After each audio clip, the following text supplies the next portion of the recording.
Priatelia, dobrý deň vám prajem. Rád by som vás v mene HR.comu a týždenníka Trend pozval na našu tradičnú konferenciu Personálny manažment, ktorá sa uskutoční 7. a 8. októbra v Bratislave. Tohoročná konferencia je špecifická, pretože jednak HR.com oslavuje 20. výročie svojho vzniku a jednak si myslím, že sa nám podarilo dať dokopy program, ktorý je spôsobom výnimočný, pretože je v mnohých aspektoch o reflexii na prácu HR.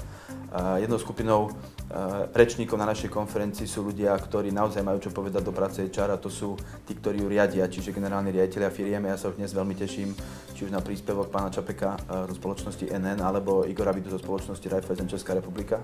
Druhou skupinou prednášajúcich na našej konferencie sú ľudia, ktorí pre mňa osobne predstavujú inšpirujúci príbeh práve preto, lebo niekedy HR riadili a dnes sú generálnymi riaditeľmi firiem, či už Pavol Varga zo spoločnosti TEL alebo Zolo Demian, bývalý generálny riaditeľ spoločnosti Hirocem. A treťou skupinou budú ľudia, ktorí dnes nejakým spôsobom HR radia.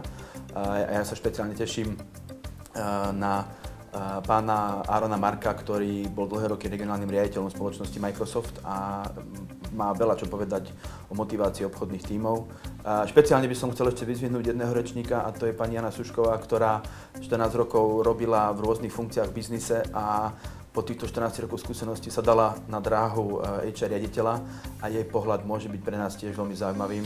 Takže ja si myslím, že sa určite toho roku oplatí prísť. Srdečne vás pozývam. Pre viac informácií a detailov o programe navštívte či už stránky hr.com.sk alebo etrend.sk a do skorého videnia.